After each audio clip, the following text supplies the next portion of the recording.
Assalamu alaikum wa rahmatullahi wa barakatuh. Okay, so let's start by touching on some of the topics of who we are. I think the Samir would have introduced a little bit about the institute. Me myself, my name is Abrar, and I will be, inshallah, taking and conducting these webinars and trying to, inshallah, bring about an understanding of this topic, will's inheritance, and what takes place around there. So obviously, in these types of programs, we do have different types of people, and the crowd is different. So I'll try to make it as accommodating as possible because we do have sometimes a professional group of people, sometimes people want solutions for their own issues, and sometimes people just coming on for the knowledge. So I will engage with everyone, inshallah, and see where we can facilitate for everyone to get whatever they need, inshallah, from the information. And I do hope that I can make it as easy and simple as possible. I have been doing work around the wills and inheritance with different types of families and trying to help them solve their issues and bringing about the Islamic perspective and that knowledge that should be there for everyone. So we'll talk about those things afterwards, inshallah. And Al-Ihsaan Institute, we do offer this service as well, where we allow people to come and we would either review their will if they have one to make sure it is Sharia compliant.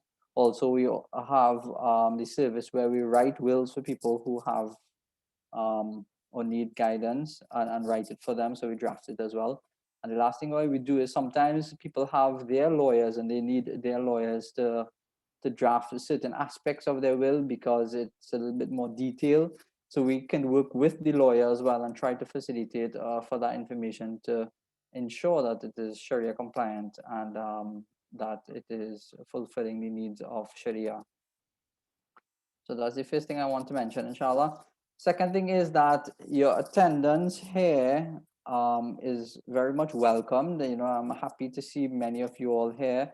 And inshallah, we'll make it as interactive as possible. You can go ahead and asking questions. I do want as well that if you feel that something is not clear, clarify it as much as you can. You can ask the questions. You can send us messages, send us emails as well if you have a direct situation that you want to get resolved. I can advise as much as we can, and we could even put you on to other people who might be able to advise you and help you through that, inshallah.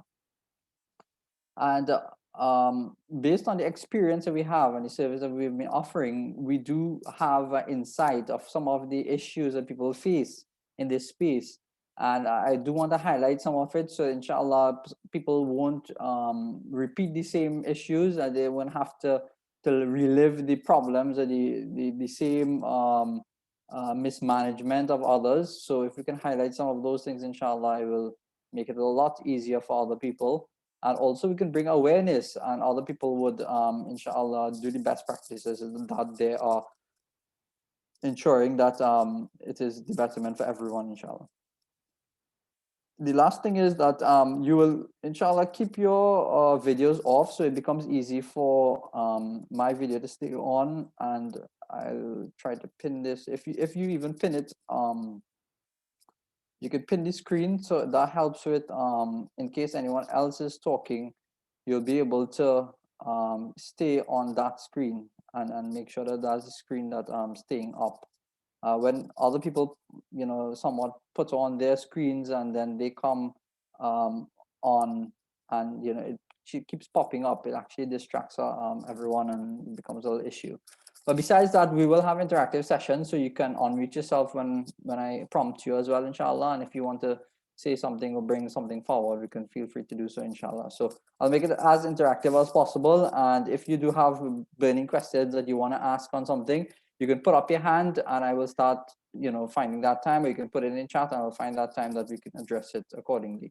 Other than that, if I do sideline it and I put it to later on, then we will highlight it, or it will come up eventually, or we will answer those questions later on, inshallah.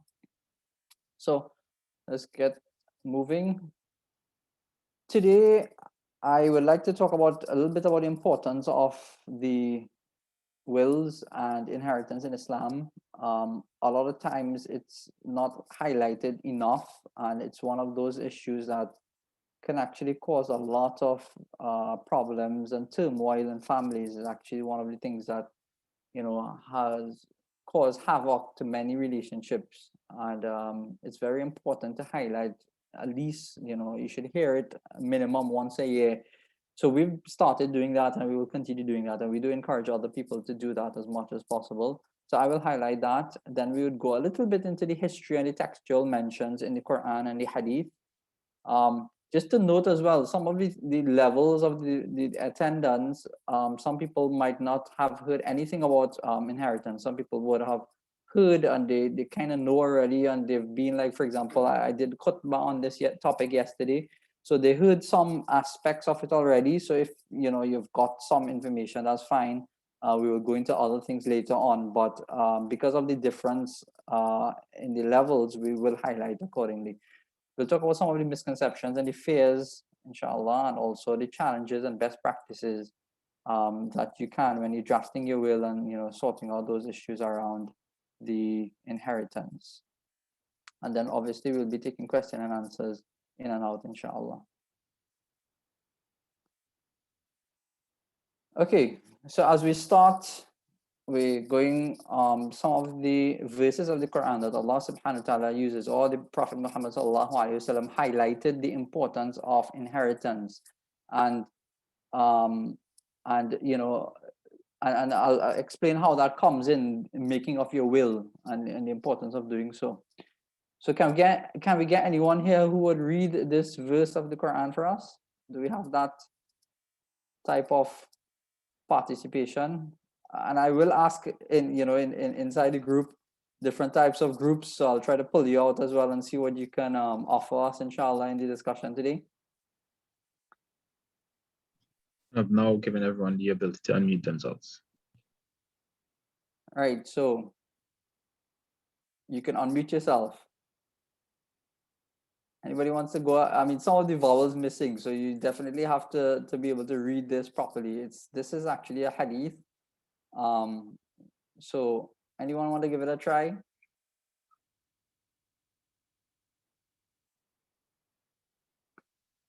Okay, this is a hadith of the Prophet Muhammad sallallahu alaihi wasallam, reported by Ibn Majah, wherein the Rasul sallallahu alaihi wasallam mentions "Ta'allamu al-fara'id wa allimuha an-nas." And this is one of the things that would motivate us to continue this process, especially the educators and the ulama and so on. I'm actually now seeing there are some ulama and so on the group as well, and mashallah. So we have a mix, and and if you are attorney as well, can you just put your hands up, because we would want to lean on you a little bit, inshallah, to give us a little bit of insight if possible. So if you're attorney as well, if you put up your hand, or give us a message, so we'll be able to understand the types of crowd that we have, inshallah. So we'll be able to accordingly facilitate for everybody, inshallah. So ta'allam al-fara'id wa 'allimuha an-nas. The Prophet Muhammad sallallahu alaihi wasallam says that teach fara'id wa 'allimuha an-nas, and so learn fara'id and teach the people. So learning the fara'id is a part of the talibul ilm, the student of knowledge. They will learn because the Prophet sallallahu alaihi wasallam is actually instructing, and he is singling out the instruction of this topic, which is fara'id. And explain that just now. وَعَلِّمُوهَا النَّاسِ, and teach the people, teach them this topic, or this whole realm of knowledge.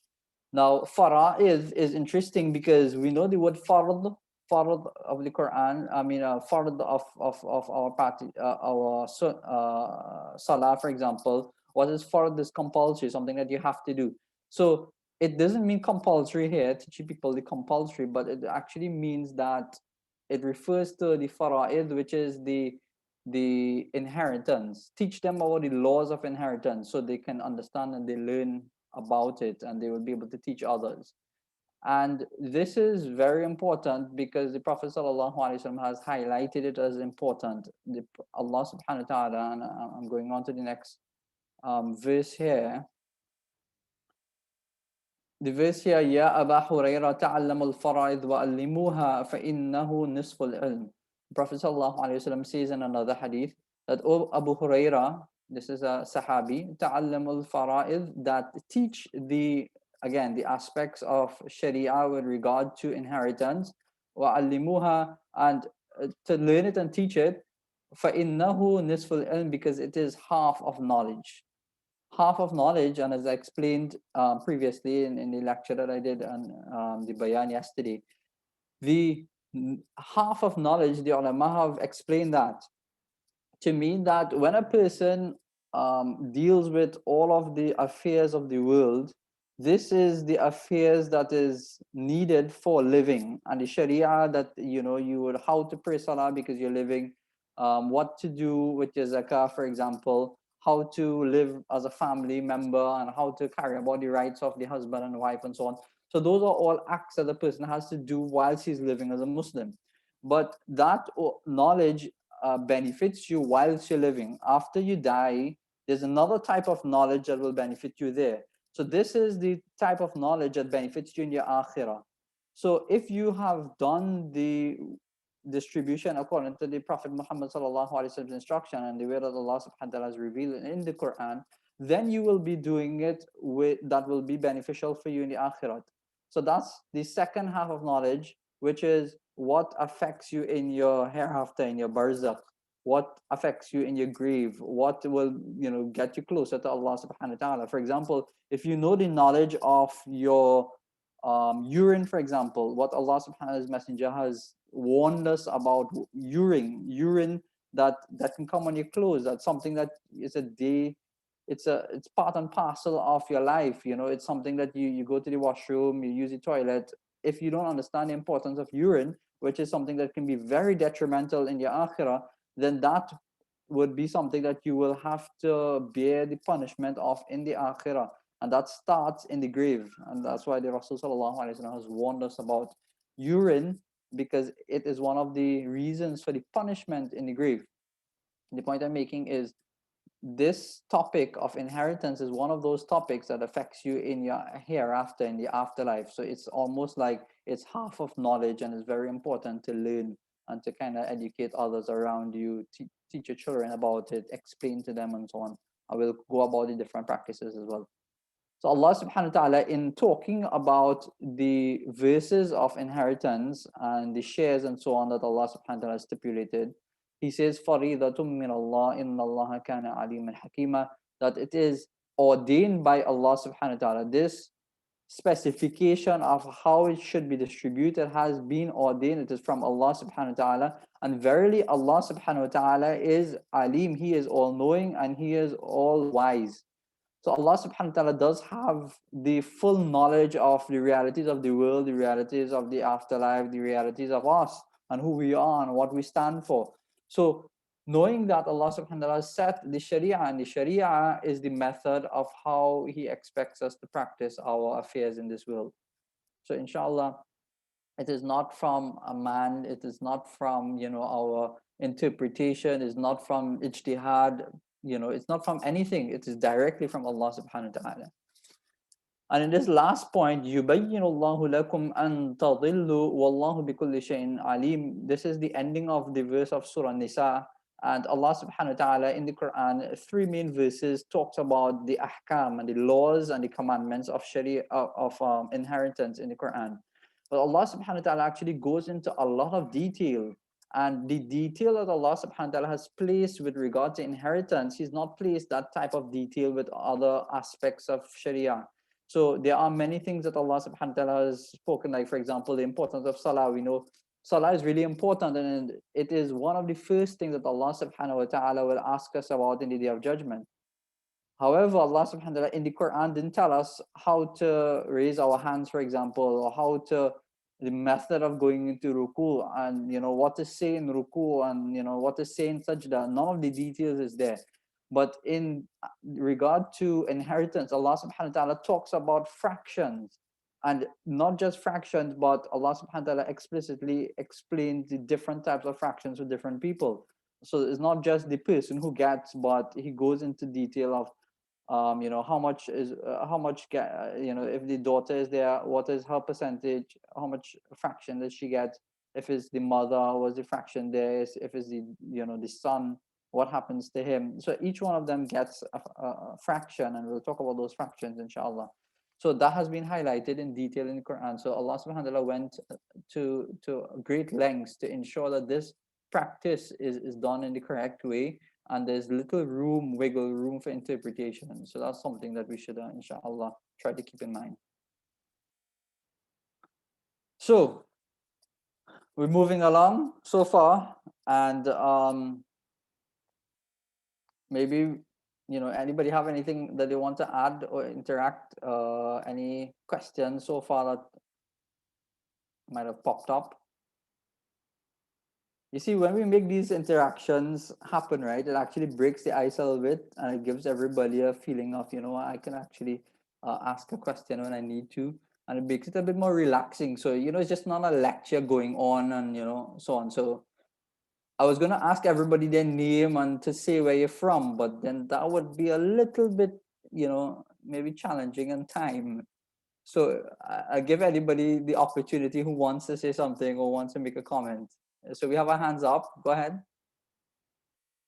Assalamu alaikum. Walaikum salam. Um, so let me break the ice. I am married. I have no children, but my wife has 2 kids. What is my situation with that inheritance part? That's my Right. first question. So I will wait until to ask my other 2. All right. So, mashallah, Jazakallah, Brother Ishmael, for breaking the ice there. And we will start with answering the questions, but I do want to go over a few things as we start that specific question and answering, because what happens a lot is that it does change, and we will talk about how it changes and why it changes and so on. So I wanted to kind of understand a little bit, and this is a beginner's level, right? I wanted to understand a little bit how it will work. So then you will start, because the drafting part of it is fairly simple as well, but once you have the details of the foundations, then you'll be able to actually put things in perspective. And I will, inshallah, then go ahead with giving a little bit of feedback and so on. Jazakallah there, Brother Ishmael. Anybody have anything else that they want to bring forward, so we know what to do in the coming closer to the question and answer sessions? Or maybe if anybody wants to tell me what they hope to get out of the end of these seminars. It is a 2-day, so it's today and tomorrow, and next week Saturday as well.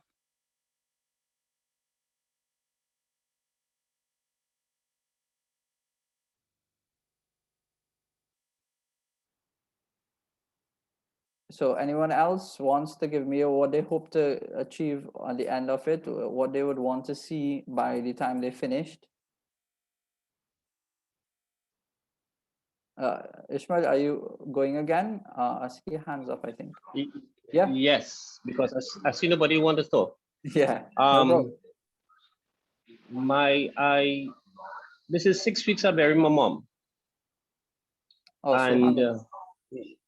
so what is my position? I'm the only Muslim concerning my mom, and how I dealing with what little she has, because I want to make sure that it is done correctly. MashaAllah. So may Allah subhanahu wa ta'ala. Second question. Okay. May Allah subhanahu wa ta'ala accept your mom, and forgive her and make it easy for her, and give you all the patience as well to deal with it. And those are some of the realities that we will have to actually touch on, because it's something that we do face in this topic as well. And that's why it's so important to make sure and go through the right practices early on. And everybody in the family should know what happens. It's the same thing that happens at the time of death. If the family has taught the rest of family members what should happen, then it's actually such a smooth process, because everybody's all prepared for it. And even with the loss of it, you don't want to know that after a loved one leaves, like, if we leave, we want to know that our family that we're leaving don't have the stress of us leaving with regard to the simple things of life. With those things, you shouldn't worry about. The realities of losing us should be the only worry, that concern that they will have to deal with. So it's something that we will address as well. Sister Salisha? Assalamu alaikum. Salam. What I hope to learn from this seminar are the general guidelines in the Sharia concerning this topic, which is wills and inheritance.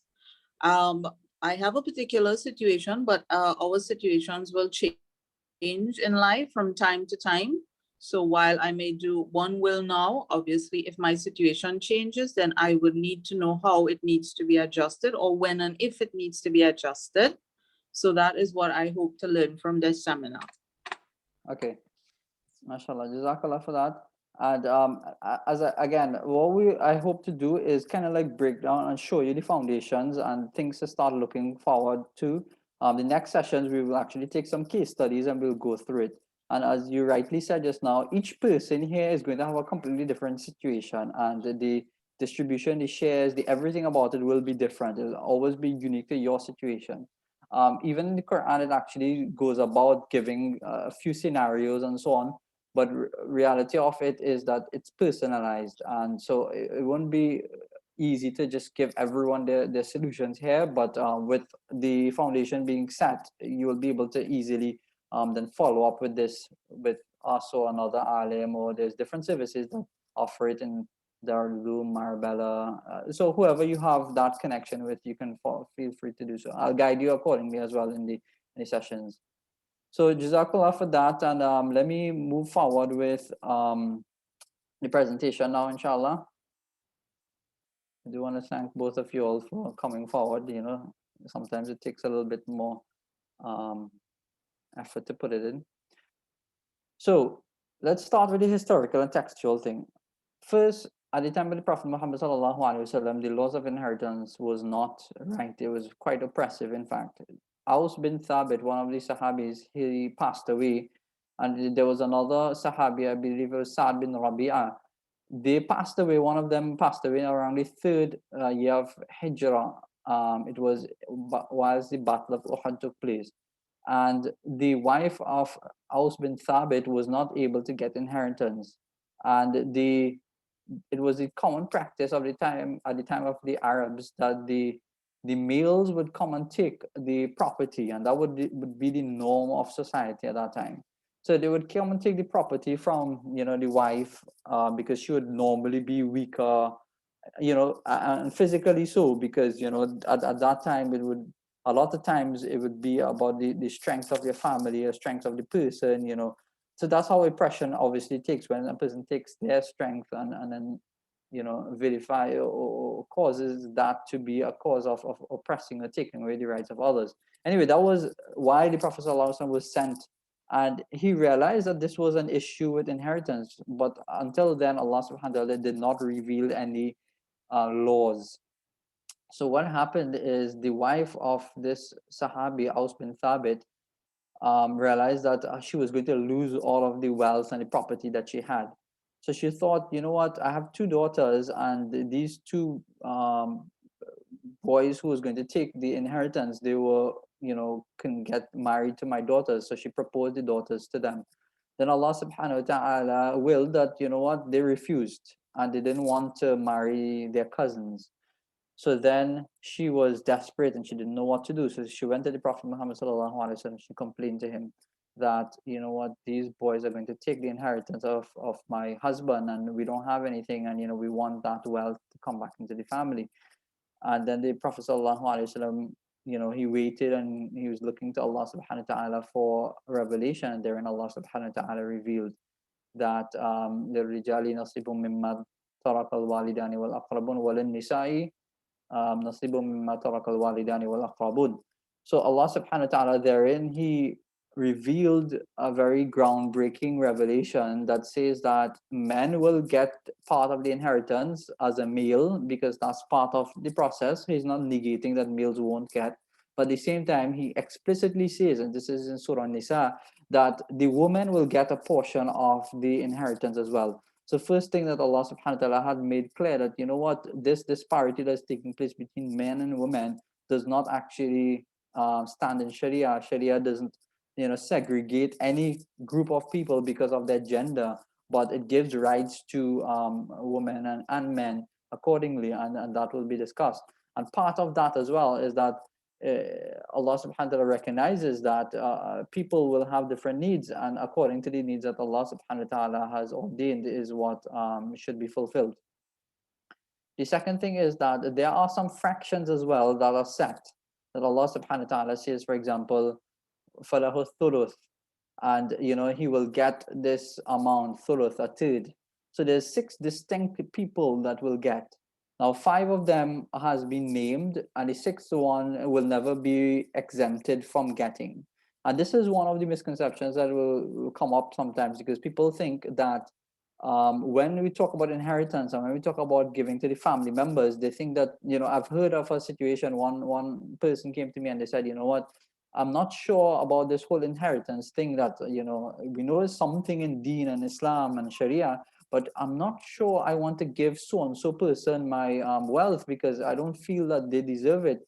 And he was talking about the extended family member, and he was talking about his brothers and sisters and so on. I was like, why did you think they were going to get? And he said, because you're supposed to give your wealth to all of your family. I said, no, it actually follows a distinct ruling. So 6 of those people are your wife or husband. So obviously wife or husband, meaning if there's a wife or there's a husband in the relationship, if the husband dies, then the wife will be there. If the wife dies, then the husband will be there. So these are 2 of those that are mentioned, that is mandatory and is not never excluded. They will get a portion. Then the mother and father. So if there's a mother, if for example a person like my mother, my father died, then either one of the I died, and my mother and father is living, then one of them or 2 of them will get a portion as well. So because parents have a haq and they have a right in it as well, they will also get a portion. It might not be a bigger portion, but they will get a portion as well. So these are the 4 so far. And then the daughter is mentioned explicitly. So that's the beauty of the sanctity of the laws of Allah subhanahu wa ta'ala. He actually mentions the daughter of one of us, those people who cannot be excluded. So the daughter will always get as well. She will get a portion, and it will change according to who else is in the family. And then residually, the son. So afterwards, if the 5 of them, gotten their portions, then the remaining portion comes to the son. So it's always going to remain with such a portion that the son will be either equal to the daughter. It will be where the daughter and the son will share. Well, this daughter will be half the son, and I'll explain that afterwards. But the son's share will sometimes be adjusted according to who else is in the family. So that's something that we'll look at, inshallah. And remember, we do have another session next week, so I don't want to give you all the information overload and so on. And I know that some people might have some personal questions that will be related to your situation. But I will do all that for anyone who wants that consultation, and we will go through it, inshallah, in proper detail in the right procedure. The 4th thing here is that it was revealed in stages. The laws of inheritance, it was a norm of society, as I mentioned. It was very oppressive, and then Allah subhanahu wa ta'ala slowly, gradually, to the region, he started to implement different parts of it, that eventually many of the Sahaba would learn these ahkam and these rules. In fact, once the Ali radiallahu anhu was on the mimbar, and he was asked a masala, he was asked one of these questions of the share of a person. And it was such a question that had not been explicitly mentioned. And it was something that was not normal to the questions that you will find. It was like a really distant relative, and if this person remained and so on. And I can't recall the exact scenario, but I'll bring it back for you, inshallah, next week. So he asked this somebody asked this really, really important but very difficult question. On inheritance, and Ali radiallahu anhu, just with a split second, he answered him right away on the member, and he explained. And this hadith, this situation that took place at the time when Ali radiallahu anhu explained, is actually well known and noted in the Sharia and in the text as well in Sharia, because it was like such a remarkable ability that Ali radiallahu anhu had, and he was a great mathematician as well. And that brings us to the last point. Plenty of the shares that Allah subhanahu wa ta'ala has explained is in fractions.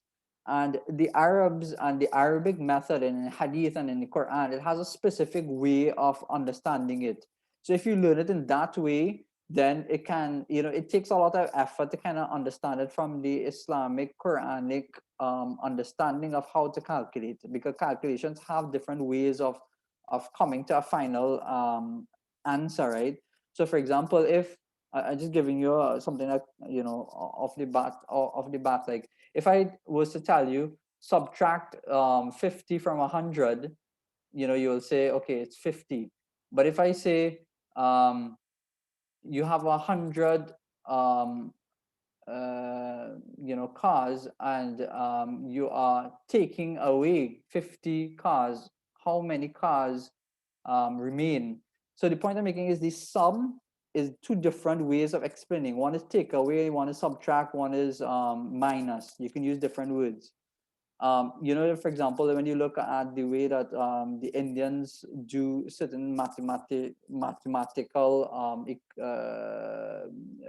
finding the sum or the answer to certain mathematical equations, they have a different way of achieving the same answer.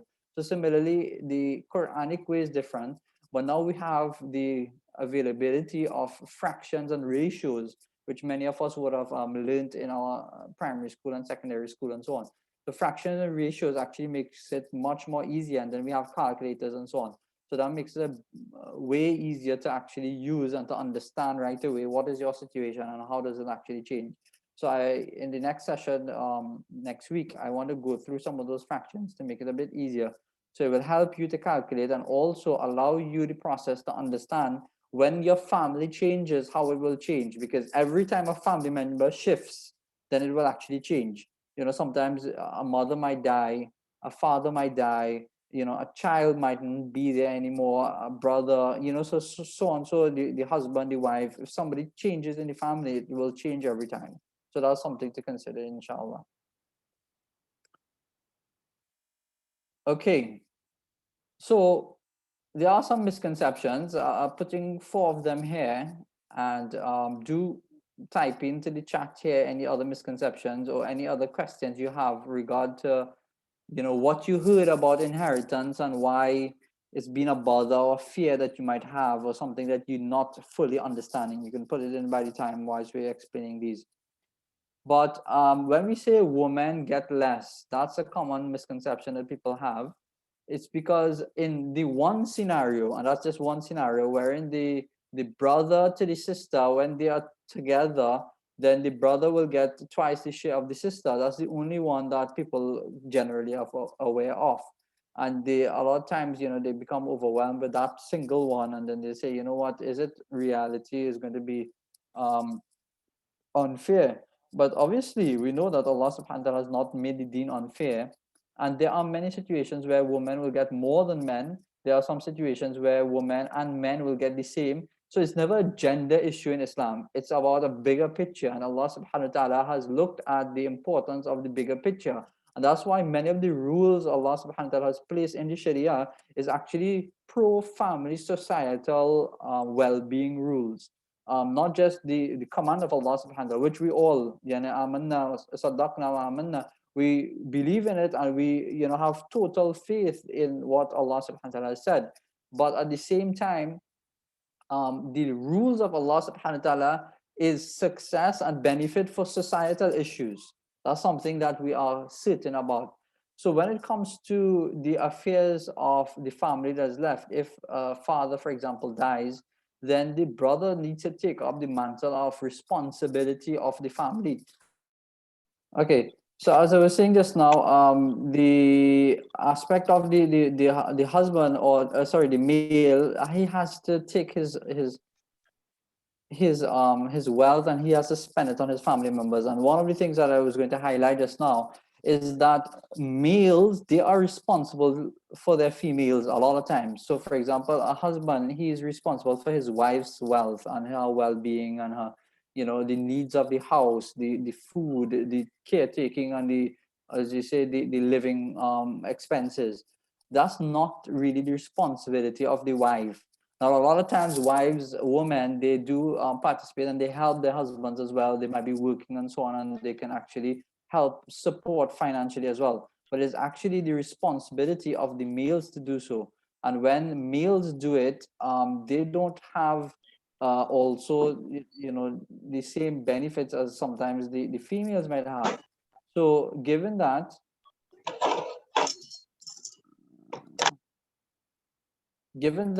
Allah subhanahu wa ta'ala's hikmah is actually in place, because the rule of Sharia entails that males support females, and that would be with food and all the needs of the house, and that would be with living as well, expenses and so on.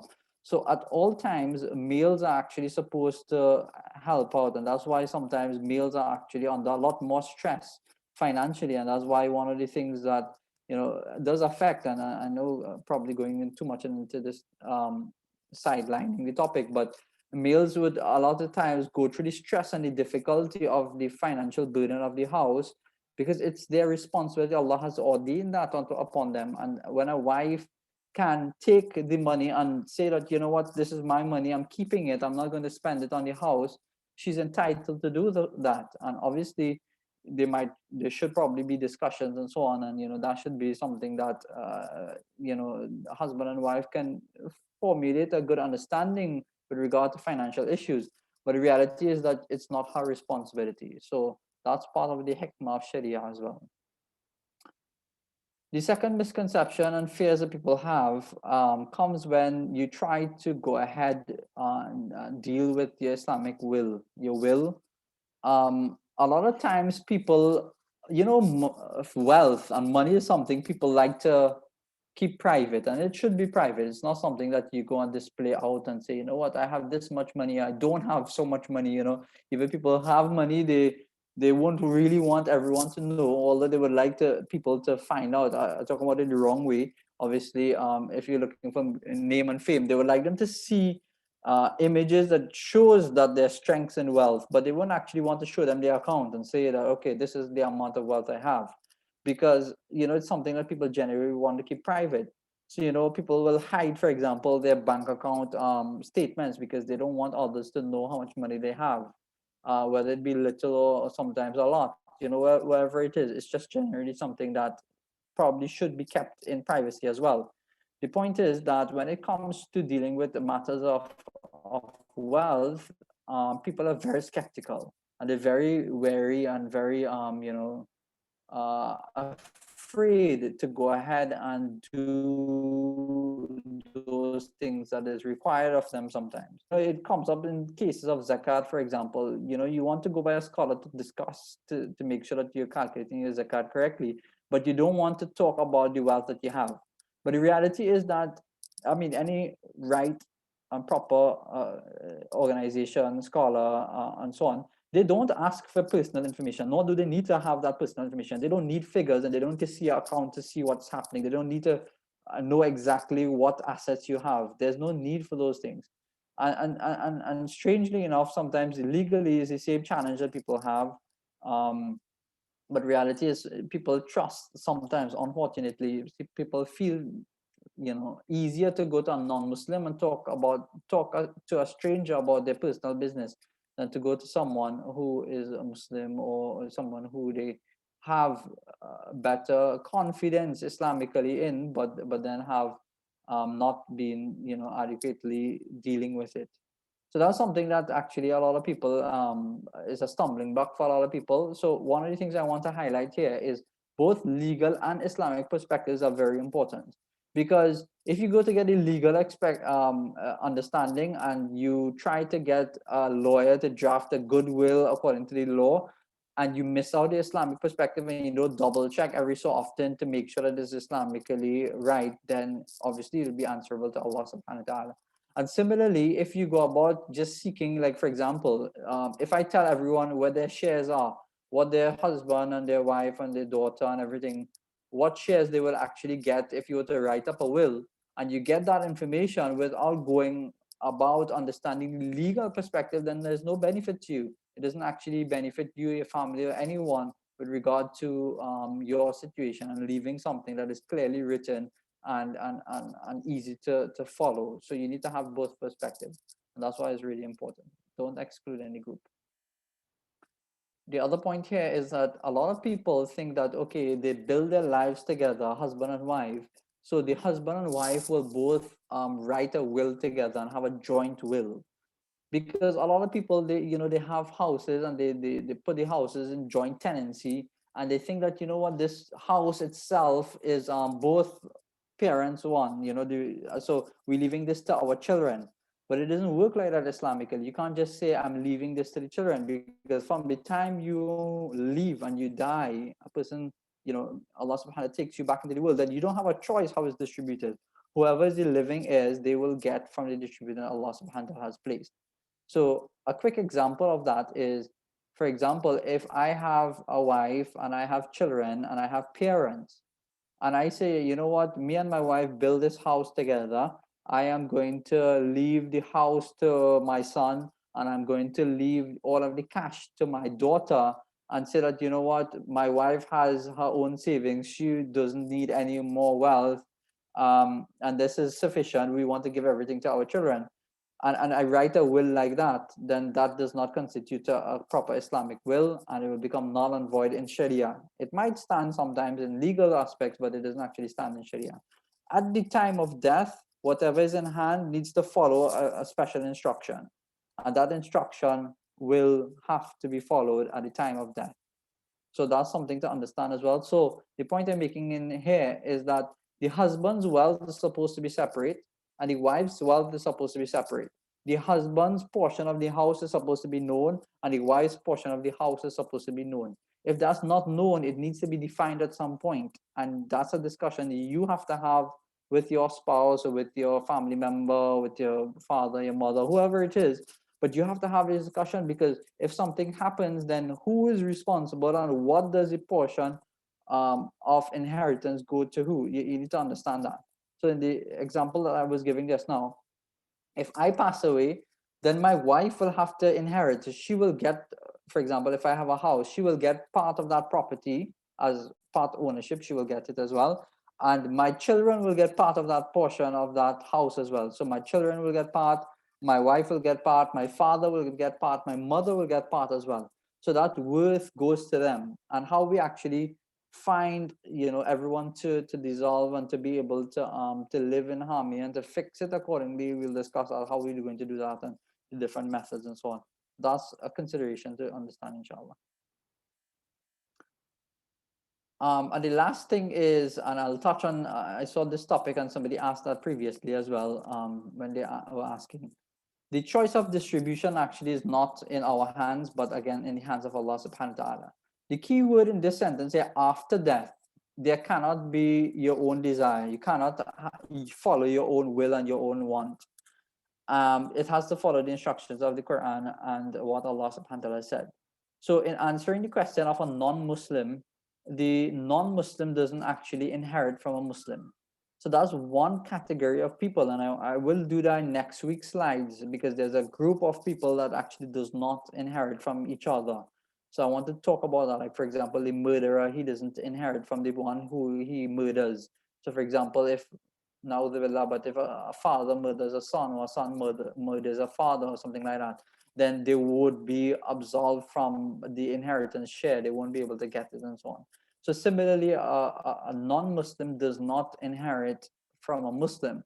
However, the opposite way can work, where a Muslim can inherit from their non-Muslim father or mother or sister or brother. If they've left them something in their inheritance, they can take that.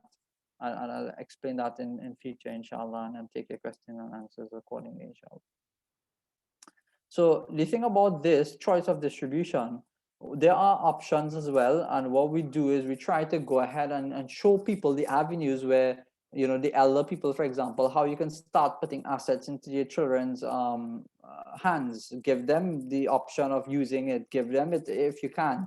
And do keep safeguards as well. But there's a process in doing all of those things, because sometimes you want to keep a certain amount of interest, because you don't want to give it all up and then you don't have anything, per se you have an emergency or you have a need. But at the same time, you know that you're not going to need the rest of this property, and you have to eventually transfer it into somebody's name. So you can make those choices whilst you're alive, whilst trying to be equal with all of your children, for example, or all of the people that you are going to be distribute, or who you want to distribute to. But at the time of death, you don't have that choice. When a person dies, then the choice actually is taken away from him, and you have to follow the laws of Allah subhanahu wa ta'ala. One of the things to mention as well on this note is that your estate as a person who has been deceased is everything. It starts with your toothbrush that you're using that is of no value to anyone else, to your socks that might have a hole in it, to your shoes, to millions of dollars that you might have in your account, or your house or your car, and everything that you own, every single thing comes into the estate. In legal terms, law of the land, a lot of these small things can be sidelined, and nobody can give due importance to it, because reality is you're probably going to throw it away. It's never going to probably benefit anyone else for some of the personal things that you might have and own. But reality, in Islamic perspective, you have to make sure that everything is accounted for, and all of the family members are completely free in heart for what happens to those items. And if somebody feels that they should keep this and they shouldn't keep this, they should throw away this, that needs to be a discussion with everyone. And when everyone is agreed who are the rightful inheritors, then the decisions can be made. So moving ahead, inshallah. There's a few questions in chat, Mufti, if you would like to take them now. Okay, I was now going to say, based on what I talked about so far, is there any questions that you all might have? So I'm seeing some here, one more. Can someone forego their portion of inheritance by consent? And quite frankly, that's an easy one. Yes, you can forego your portion of inheritance, and that will be sometimes something that you should do at certain points in time. So for example, like a son whose father passed away, and he has his mother living in the house. And now the mother herself is the only person who lives in that house. And if you were to say, for example, part of that house is mine and I want to liquidate the house to get it, then your mother would be left without a home. So what you do at that point, you can postpone your portion of the inheritance and say, you know what, let me give it up to my mother. Let her use the house as long as she needs to, because she needs a place and I'm responsible anyway. So I don't have to claim my portion of the house right away. Let her live. She has a portion, I have a portion. When she passes away, then I will get probably the full portion, or I will get the house, or I can take it at that time when it's done. So that's a scenario as well. And another scenario is where you completely forego it and you say, you know what, this sister needs money, and you know what, I have millions. What am I going to do with a little bit of money? I'll just become a little more richer, but she's in need of it. I will forego my inheritance and I will give it up to someone else. So, but you have to do that willingly. It shouldn't be forced at any time. There should be no pressure whatsoever on anyone to accept an offer for you to take all of the estate, and the other person themselves have to agree to it. So that should never be the option. The option should be where everyone fully can say, yes, I agree to it. And in fact, some of the ulama mentioned that you should give everyone their portion first, and then tell them give you back if they want to. So for example, one sibling needs more help financially, and they want to give that sibling. So give everybody their portion, and then say, well, here, this sibling needs, if you want to give him back, give him, because you know that he's in need. And put it to them. You'll see 99% of the times, I mean, inshallah, Allah subhanahu wa ta'ala give us goodness and generosity and, love of the akhirah more than we have love of this world. But 99% of the times when you hand them the cash in their hands, for example, they will say, well, okay, we'll talk about that later on if I'll give you, right? We'll work out something. But they take the cash and they walk out with it. So you can tell from those instances that they don't freely want to give up their portion to someone else. They're just pressured into giving it up. So a lot of times you would want each person to get their share and then decide what they want to do with the share afterwards. So it comes without any strings as well. But isn't it not so much that you forego, but that you accept and then give? Yes, I think that's the point I was making as well, that you collect the share, or you give everyone the option of, doing what they want with their share, and then afterwards you allow them to forego or to accept it and then give it up or so. But you can generally, because if somebody forgoes and wants to give up their share to the others, so their other people's share becomes a little bigger, then that can be done as well. But it's according to a lot of mutual understanding, and that's why it's really important to have the right people discussing these things in the right frame of mind with the right expertise to get that resolved quickly and easily. And subhanallah, I'll tell you from my experience, many a times when this is done in the right way, within a short period of time, within like half an hour to an hour, everything is distributed and everybody goes their way and everybody's happy and everybody's in the sense of happy. Obviously they will have just lost someone, but they feel contented that, what, at least this part is over. We have nothing to worry about. There's no bickering, there's no talk, there's no discussion, because everybody understood, because the parents or the person who passed away had made all of the arrangements before. And for those people who do not do that, generations and decades after the generations that come, they're still fighting. So for example, you'll see some people that would come and they would say, well, my father left this and my father was trying to deal with it and now I have to deal with it, and my uncle this and my uncle that, and this uncle passed away, and so on, so on. And everybody is still having a difficult time trying to come to a comfort zone, and they have no peace in their life, and they just keep fighting and fighting over something that causes a lot of turmoil and hardship. Brother Ishmael, your hands are up.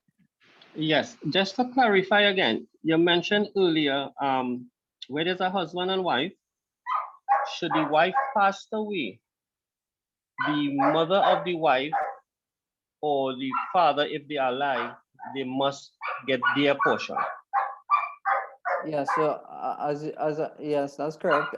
So as you highlighted there, if a wife passes away, then a wife, if she has a mother or father, they have a portion to also gain. So and that's what I mean. Quite frankly, I mean, the way you highlighted it, that is one of the things that happens quite often, especially people who have a little bit more age to them, the middle age, and the parents are way older. They don't even think about the parents, because the parents are settled as well. The parents have their own lives and their own thing, but the daughter passed away, and that's maybe somebody's wife, and then the husband automatically understands that, what, wherever she had is mine.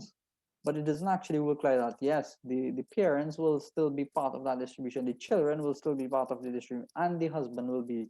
So he will get a portion. Sometimes it's quarter, sometimes it's half. He will get from what. So nevertheless, everyone will have an option to their share, and like if it's a wife that passed away, then the mother will and father will have a share as well. The children will have a share as well. Then the husband will have his share as well. So every portion needs to be touched on, and everybody needs to get their share as well. So a lot of times that happens where a younger person passes away and they have parents. So you need to consider the amount that the parents should have, and also give it to them if that's a need that's supposed to be there. If you don't have a wife or children and all of my family members are non-Muslims, then what happens to my inheritance? All right, so that's an interesting question that comes up. That will depend on, again, the situation of what the person wants to do. A lot of times, remember, a will is something that when you write it, it has the option of changing and tweaking according to the changes in your life. But what you should do is have a will that facilitates for the current position that you are, and then every time you have a change, like a marriage takes place, a child is born, somebody dies in the family, then you should maybe probably revise that will. And sometimes you can write the will in such a way that a person or an organization is entrusted to fulfill the rights of the will, but a person doesn't need to then rely on the actual people that is alive, but you leave the requirement to an organization, or you leave the requirement to an individual. So for example, if somebody says, and obviously the organization must be ready to do this and have the capacity to do so. So for example, we have Al-Ihsaan Institute, right? If somebody wants Al-Ihsaan Institute to distribute their property according to the Islamic Sharia when they passed away, so that's a will that the person can write in such a way that they will give the power to Al-Ihsaan Institute as an institute to go ahead and distribute it according to the Sharia based on who's left, and how much of them left, and who's the surviving heirs, and give it to them. So at that time, they will calculate it when it's the time to actually calculate. So that's an option that the person can choose as well, or choosing an executor to the will, executor to the will, that person in himself will be responsible for fulfilling the will, and giving him the full legal authority to do so as well. And that can be sometimes a challenge, it can be a ease, it can be a benefit, it can be somebody that you can trust, it can be a child. So there's many options of that as well. So for a non-Muslim, there's something called a Baitul Mal as well, that something that can benefit the Muslims and so on, or a charity, or it starts going into where if there's someone, you'll start looking for that person. It can be sometimes cousins, it can be sometimes distant nephews, it can be sometimes grandchildren that is going down into many generations. It will go across looking for that person that might facilitate. So in the Hanafi madhab, for example, there's something called asabat. So asabat can be cousins that would be a next cousin, or a half brother, half sister. So it can go into so many details to so many different places. Once you have a family member you can find that might be a Muslim, then you will find that person, and they might be a person who will inherit. If there's nobody like that, then it will come back to the believers, or what you call a Baitul Mal. So Baitul Mal is something that was established as a treasury for the Muslims, and from there the spending of dini activities and all of the affairs of Islam would have taken place. So these are some of the things that would happen, and it's something that I will highlight in the following session, inshallah, as well. Brother Ishmael had one more question, and I'll take that and then I'll move on. Yes. I don't know if you could clarify now. If not, well, in the next session. You mentioned if your wife pass, a percentage of the property. How you're working that out? The monies and the clothes and the jewelry, that's easy, right? But how you're working up that percentage of the property? Okay, so I'll answer this in this slide that we're actually going to be touching on. The reality of distribution, it's not like any other challenges that we have to face in life, right?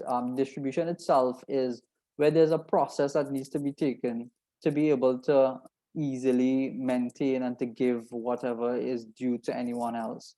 And it is a process, it is a discussion, it's something that you will sit down and you will work out, you will calculate, you will put different scenarios forward and so on. So a simple one that you've asked, and I'll touch on it because it's one of the common things that you have to do when you're actually coming to the distribution of estates and so on, is that you understand, for example, if somebody has a portion of the house. So for example, I have 50% of the house, and say my son has 25% of the house. Does that mean that he could go and cut out his 25% or walk away with it? No, it's a given.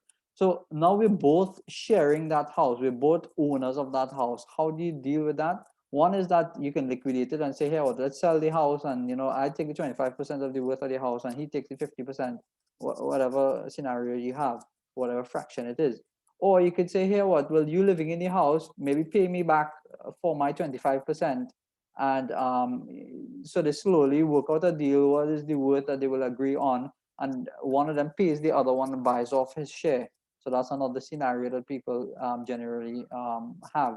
Another worst case scenario that comes up, and there are a few other scenarios, I'm just putting out whatever comes to my mind right now. Another scenario that comes up is that there is no negotiation and nobody wants to fulfill or to settle. For example, nobody wants to negotiate, and negotiation has to take place at some given time, but nobody wants to budge. And I mean, even in law, we know how it can work and so on. And but somebody needs to be able to shift. Not everybody's going to ever win or get exactly what they desire, but when you start moving, you know what is the bandwidth of your best scenario and your worst scenario. So when you can move a little bit, then you'll give you a little bit of wiggle room to be able to move forward. So the point I'm making is that in that scenario, it goes to court, and then the court will decide, okay, well, you'll force them to sell, and then when you sell the house, then you'll force them to get the funds and make sure that everybody gets their distribution. And that's then the final way, because nobody wants to do it in the easy way. They want to spend extra money in courts, then they'll have to go to court. And that'll be the final verdict of how it will actually be distributed. So obviously, it's not something that we encourage or know that we want to ever have to meet, but it's a reality that of a process that will sometimes take place for people, and then that house or that property or whatever it is sometimes is tied up in court for years until it's actually resolved and so on. So that's why sometimes you do find a lot of people with many estates and so on is just abandoned, is because of some of these reasons that take place. So even Islamically, we are bounded to what the dictates of the land is in resolving the final aspect of the will. And that's why these workshops are so important. And when you write your will properly, according to the Islamic perspective, then nobody can actually take away from the Sharia perspective of it. What they'll have to do is wait until the law can enact that Islamic perspective. So that's one thing I want to kind of highlight too, and think of this as a very important point, that when we do the Islamic, when you understand the Islamic perspective in writing your will, and you write your will according to the Islamic distribution, then the law of the land will honor that distribution that you've put according to the Islamic perspective, and they won't go against it, because the law of the land allows you to write a will, and whatever you write in that will be honored, will be understood, and will be distributed according to that. Yeah. So one of the persons here, the sister, I think, Sister Zanifa, is saying a will could be contested, and definitely anything can be contested generally in law. But contesting means that if you don't have the right things, or you didn't put any things in place, and you didn't, like, for example, register the will, and you didn't explain to your family members, then it can go in so many difficult ways. But when you do it in the right way, you explain to your family members, you have the discussions, and that's some of the things that we'll talk about. When you explain it, you have a lawyer drafted it up, and you register the will, then generally it will be very easy then to not have any issues that will haunt you, and the will inshallah be fulfilled according to your wishes. Okay. As I was mentioning just now, the iman of the people are tested when it comes to the matters of finance, and also matters of death. And this is one of those things that is actually combined. So it's going to be really difficult for many people that, Islamically, you're expected to do something. Allah subhanahu wa ta'ala has ordained to do something. You know what is right. You know where you should be going, but you're hesitating to do the right process. And the times that we're actually going through right now, where we have had a lot of death around us, and a lot of people themselves are looking for, they are themselves going through, seeing people dying of the virus and the pandemic. Some people, just yesterday we were talking about a person who, he got sick, and when he got sick and he realized he had the coronavirus, he himself, and this is a working normal, as you would say, healthy in the sense of no major complications, but the person themselves, when they got the coronavirus, when they got COVID-19, right, they called the funeral home themselves, and they said, I'm booking my funeral, so when I die, I'm getting all of the arrangements ready. And they actually called the funeral home for the funeral home to come and take them. So they were so prepared kind of mentally that, you know what, I don't think I'm going to live through this thing. So that's a very important time for us to reflect as well, that the reality of our life is that we're going to live here temporarily, and we're going to go for the akhirat.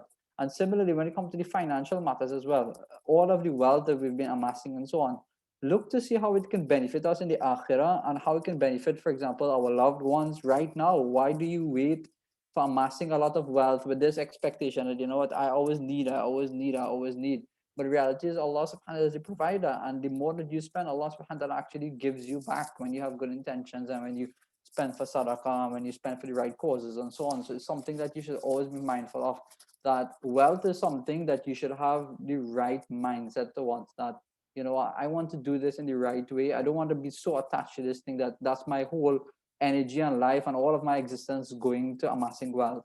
but it should be a tool and something that you use and benefit from. But after that, you know what? Allah subhanahu wa ta'ala is the one who's given it. If he wants me to share this, I'll share it, and inshallah Allah will give me barakah. If not, he'll give me in the akhirah as well.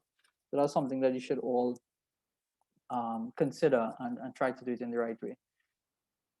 The houses and estates that are a medium are generally easily written up, where you can write a will and we put all the clauses correctly. We've ratified with a lawyer and make sure that it's all correct. We register it and we put it there, so in case anything happens, we do it. And as I mentioned, every so often you should revise that will and make that your last testament. So it's called last testament, right? If you do that every so often, then you'll always have an updated one, or by default the last one that is written will be the one that is accepted. So that's something that should be mentioned. Copies should be given to all of the children. For example, you should be kept in a safe place. You should be obviously put in the registry as well. So all of these things can take place, and you have no issues with understanding what should be done. And part of that can be done by like ourselves. It can be done who have experience, a lawyer and so on. And then sometimes when it's really big estates, somebody has a really big portion, and they've amassed or they've been given, and Allah has blessed them with a lot of wealth, then sometimes they might want to look into other options as well, like trust, for example, and put properties in a trust, and then put instructions in that trust for the benefits of the property. Or for example, you would have a child that might not be of age. The child is a minor child, a child that is young. So you want to leave the interest in the child, but the child themselves are not able to accept that money and so on. So you put it in a trust for them, and then you could put certain specifications for that trust and allow that person to benefit accordingly. And for some people, like for example, who have really big businesses and so on, they could even make their entire estate in their life such that it continues benefiting everyone around them, benefits Islam, benefits institutes, benefits the poor, benefits so many other people, but they actually give it out in their very life, where they leave this business into a continuous sadaqah jariyah for others, and that their family members get and benefit from it as well. So as opposed to leaving all of the wealth in their hands now, so they take it, and for example, say someone is a CEO of a company, and then he makes in his will, just saying that if it works out all well and good, and he makes his son the CEO, and now the son takes over the entire company and then runs the company completely down to zero and makes it bankrupt. That doesn't benefit anyone. But if he puts it in such a way that the son benefits from the company, but he can continue doing what he does in his life, and the company can still operate, then that's an option that people may have considered and so on. So there are quite a lot of room still that a person can prepare for, and when you discuss it, you can actually go through that. The other big thing that you have to do a will, the reason why you have to do a will is that if a person does not have a will and he dies intestate, that means intestate means that the person dies without actually writing a will. When a person does that, then the law of the land takes precedent. The law of the land does not conform to the Islamic perspective and the Sharia stipulations of the shares. So, for example, when a person dies, then his wife takes the portion. So a husband dies and the wife gets the property. So if, for example, he has parents, then that is not a consideration in the law of the land, because it will follow whatever has been ordained in the laws of inheritance. Right now, I can't remember exactly what is given, but there's a special specification of how it's distributed without having a will. But if you have a will, then it will be considered accordingly. Families that are weak, this is a point of greater weakness. Families become even more disunited. People stop talking to each other. Others take wealth from others. They steal, they usurp from others. Families who have strength, even sometimes I've seen families who the richest of the family member, who would have had a lot of wealth and amassed a lot of wealth, they will go ahead and take the wealth of the person, the deceased, because they have a lot of political and powerful control. And the ones who are the poorer ones, or the ones who doesn't have that much wealth themselves, because they have less political strength, they are the ones who have to just accept whatever the stronger sister or aunt or whatever dictates, because they took everything off, and they they paid lawyers to make sure and absorb the whole inheritance and so on, and to make it legally binding and so on. So that's what happens a lot of times. So it's very important that you have discussions right now. Young couples, if anybody is a young couple, you have discussions with your family members. You talk to them about what you want to do in the future, where you want your wealth to go, what you want to benefit from. You want to get sadaqah jariyah. You want to know that, if that you have children, that that you instruct your children what they should be doing.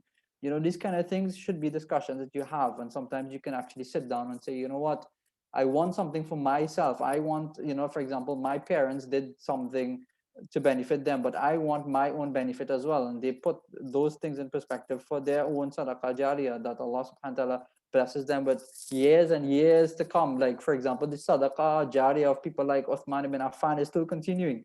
How long was Uthman ibn Affan there when he gave can anyone tell me what did the Uthman ibn Affan give for as a sadaqah to the Muslims, and that we all benefit from, and he benefits from 1442 years?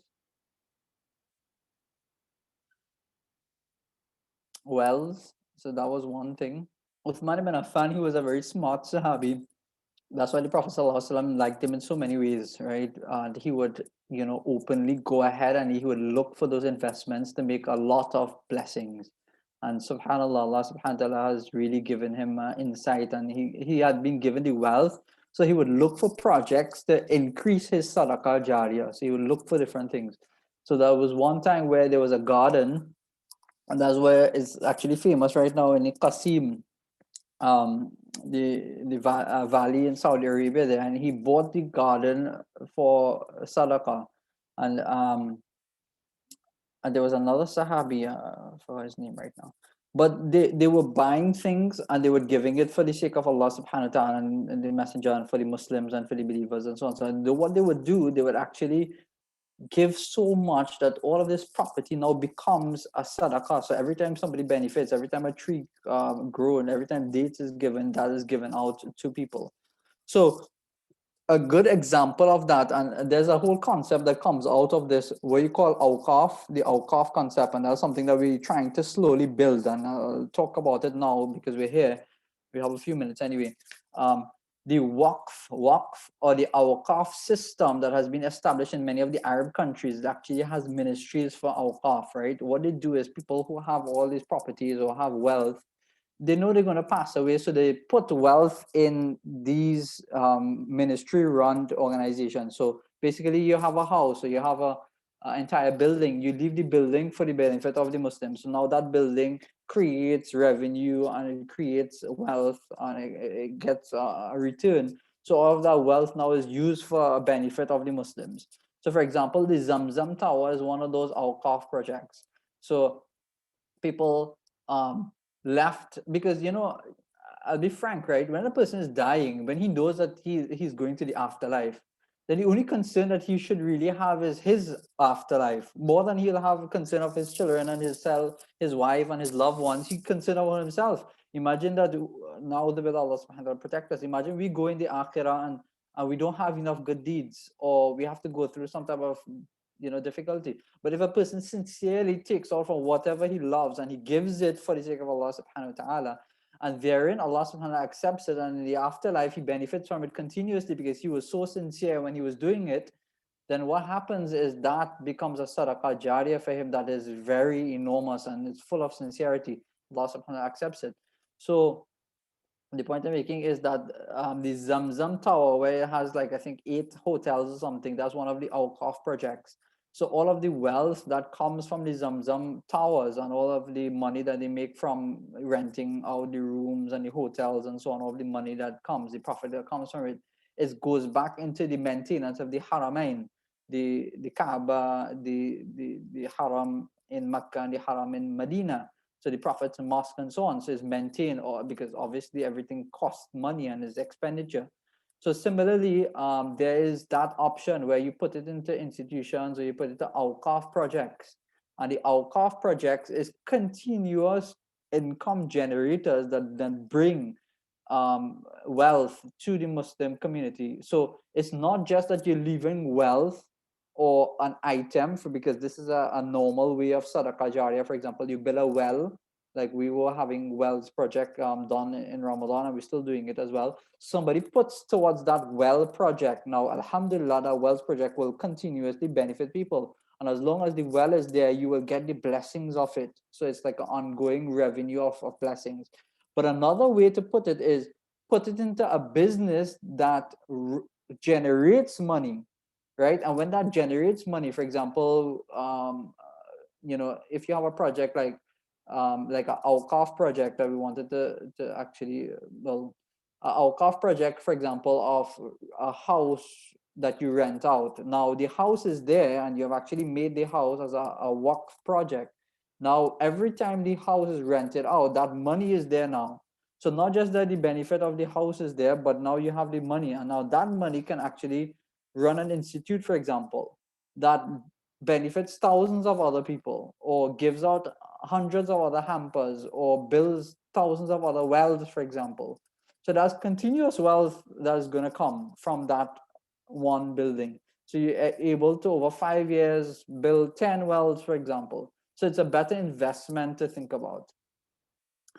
And I don't know where I'm going with this topic because I think that was somewhere inside the presentation. Anyway, it's something that is very important. That's why actually in part of your inheritance and the allowability of your giving shares, you're able to give 1/3 of your entire estate.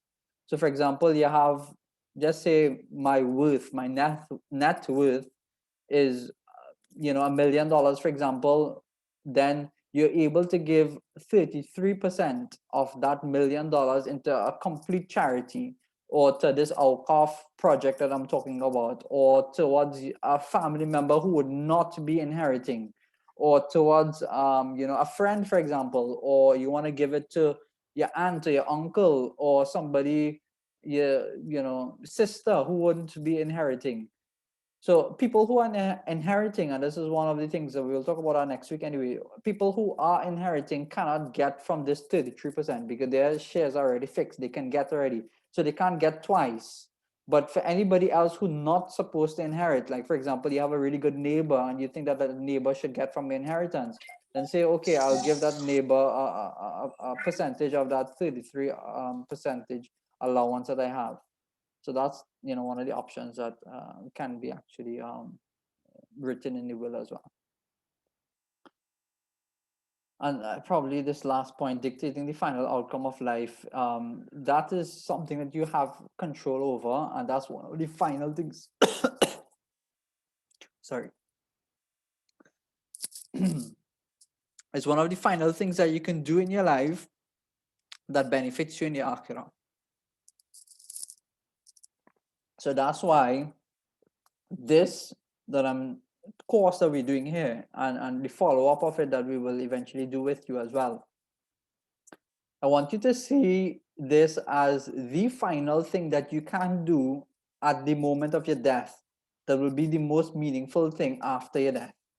So if you write your will in the right way and you consider all of the different perspectives that can be considered, and you make that your final last testament, then that can be your final act as a Muslim that can benefit you in your akhirah. Because as soon as you die, that becomes in fact. Before you die, that paper is almost, as you can assume, it doesn't have any merit whatsoever. When you're alive, it's just a piece of paper. But as soon as you die, that paper becomes very important. So now the actual life of that paper starts, because that's where the reality of your distribution of your estate comes about. So that's why it's so important, and it's something to be mindful of.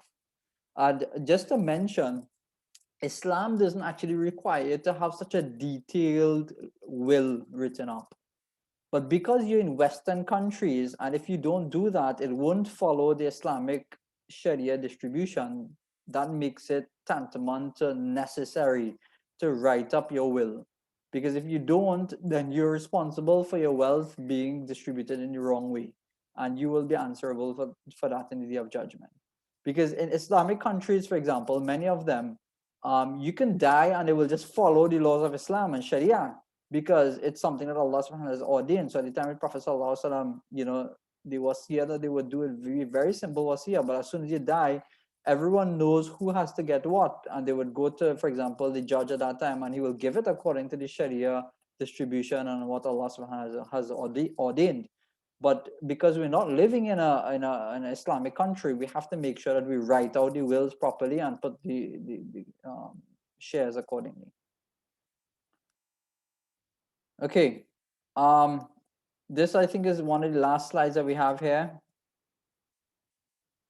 Right, best practices: keep records. So record keeping is very important. You have to list your assets, and that's actually part of drafting the will as well. You do actually list out as many assets as possible, because like a magistrate or so on, they would like to see something that is clear, and if it's a bit vague, it becomes a little difficult for them and so on, and it can cause a little contentions if I had to go to court and probate and all these kind of things. But list it out and have a little ledger or a little book where you can keep it in a safe place, and you can give somebody that you entrust if you need to, that, say this happens, about this property that I have that nobody else might know. Or sometimes, a husband wants to buy something and he doesn't want his wife to know at the given time, or a father buys something and his son doesn't know, his son buys something and his father doesn't know. But, you have someone who you have trustworthiness with, and it's very important to have someone like that. And if you don't have someone like that, find someone like that. You need to have people that you can rely on, and that's very important in Islam as well, that you find someone that you can entrust certain affairs to and leave that affairs with them. I know it's a difficult thing sometimes for people, and I know sometimes people are so skeptical of what happens in society and so on. But subhanAllah, Allah subhanahu wa ta'ala has always placed and will continue to place people that you can interact with, and you will always have that amount of comfort, of trustworthiness that you will be able to bear. And doing that is very important. It gives you a source of strength and someone to lean on when there's a time to need, when you need that leaning and so on. So assets of list of assets and accessibility to living is, so even with that, if that leisure is kept, for someone who has a what is your security box, what you call those boxes, the one in the banks that people put. So if you have to put it in there and then you tell people that this is the key for it, you tell them how to access the key. If anything need be, my instructions are in this box, and you can go ahead and access it. That's actual practice that people do, and it's quite common, but it's something that can be considered a safe deposit box. So sometimes you can do that as well, or sometimes you have a safe in your house, and then you give them instruction how to access the safe and so on. So you should have something written up, so it becomes easy if something, or the advent of someone dying, people know what to do or how to do something. The instructions is fairly simple. And trust me, and I'm sure every one of you hear this over and over, we have no guarantee of life. That's one thing we can't guarantee, but we can guarantee death. We are sure about death. So sometimes people die very, very young. I'm telling you personally, my father passed away when he was 35 years old. So I know personally, I grew up, with a father when I was 8 years old. So what I'm saying is the reality of death, you have no assurance whatsoever how long you live. Now, when I'm telling you this, because it gives you a context of reality of you don't have any control. So when my father passed away, my mother had to fend for us and the children, and there were 4 siblings. And who would think that a 35 years old person would pass away? Now, nobody here is saying that, they're going to die tomorrow. But I remember when my father passed away, I was a young boy and I saw him sitting, and then I saw him lying down on the bed. And that was the moment he passed away. And, prior to that, nobody would think anything was wrong with him per se. He didn't have any major challenges. He did have, some diabetes and so on. But, it wasn't something that was, we thought of, he was always in control of it. There was no major issues and so on. He didn't have the point is, he was not a sickly person, but life and death it is in the hands of Allah subhanahu wa ta'ala. So similarly, none of us have full assurance, and that's why it's very important. Young person, old person, write out a simple will. If you don't want to go in full detail, then you have simple options as well, where you just write something. So in case something happens, there's an instruction of what to do next. A lot of times when people don't have a full Muslim family, that is even more important, because you want the people, we have situations coming in the masjid, right now this year, obviously deaths has been so much more in some regards. You have people coming and saying that they're going to burn the relative who was a Muslim, somebody fighting for the body they don't want to bury, somebody want to crucify, Christian, burn the body. I can't remember the word. It's slipping my mind. So the point about it is, there's so many situations that come about, and if you have a will and you put clear instructions that I want to be buried as a Muslim with funeral rites, I want to make sure and pay out my debts, because that's one of the things that you have to do before you actually start distributing the assets and so on. So those are some of the instructions that's clear and should be put in the will as well. And thereafter, my property is this. I want to give half to this person, quarter to this person, six to this person, according to the Shariah, and I want to give to this charity, and then you give it out. It's a simple paper. It's something that is understandable, and then the person who's responsible to do that, he goes ahead and he fulfills your will. So the second point here is sorry, I'm losing all my juice now. We had meetings from after Fajr and I'm going again, so excuse me for not being able to keep up.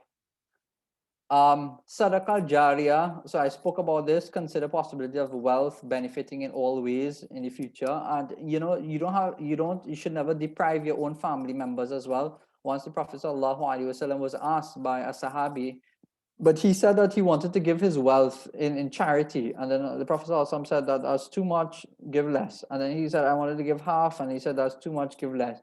Then eventually he went to this 1/3, and the Prophet ﷺ said that you can give this 1/3, but even that is a lot. It is better to leave your children with wealth so that they do not become dependent on others. So your family members is a sadaqah as well. It's a sadaqah that benefits you. And if you have good children that you've left and you've trained and you've worked on, then inshallah they will become a sadaqah for you as well. So you leave them comfortable and so on. And that's another point as well to be mindful of. People shouldn't wait until they are in their last stages on death to be able to support their children. If you see that your children could be uplifted by the wealth that Allah has blessed you as well with, and you're comfortable, then do that. So give them now, because eventually you're going to leave that wealth for them to inherit. Might as well give them right now in your life, distributed where they can benefit and build their lives, and thereafter, whatever little remains, you can leave that to inheritance. So that's an option as well, and many people have taken that route as well. Whenever older, elder people come to get advice, that's generally one of the advices that we give. That, you know what, you have children, you have daughters, sons, and so on. When you're alive, you can give it out. So give each one of them, just throwing out examples, give each one of them $100,000. So now you only have a certain portion that's left for you. Then that portion that's left, leave that to inheritance. According to, after you die, it will follow the laws of Allah subhanahu wa ta'ala. But right now you have this wealth and you're not going to use all that wealth. Chances are, the reality, if you could even check that amount, you ask these actuaries, they can calculate. You're never going to use some of the wealth that you have amassed in this world. So, that's what some people, many of us, we still don't have those opportunities and others, but still, nevertheless, we're still going to, inshallah, be mindful of it and write wills accordingly. The last point here is family ties. Explain the process. When you make your children part of it, when you make your family members part of it, your father, your mother, and talk to them about it, tell them what you're thinking about, let them express their feelings and their sentiments, and it becomes very easy. A lot of times I've seen people, elderly people, for example, talking about a grandchild, for example, that they felt that they wanted to give something to the grandchild. So they came forward and they were talking to the other sibling, their children. They were talking to their children and saying, you know what, I want to give this grandchild of mine some wealth, because I know that he's struggling, and I know that it's taking him a long time to get on board and to be able to fend for his own family and so on. So I have this internal desire to give him. Now, this person might have other grandchildren, but he's explaining to the rest of children that, you know what, I have a special liking to that grandchild because I know the problem that the grandchild is going through. And I know the other grandchildren is not going through that same financial problem. So he makes that and he expresses that. Eventually people understand. They kind of come to a reality. It's not about favoritism in this state. He's genuinely trying to better the life of his grandchild.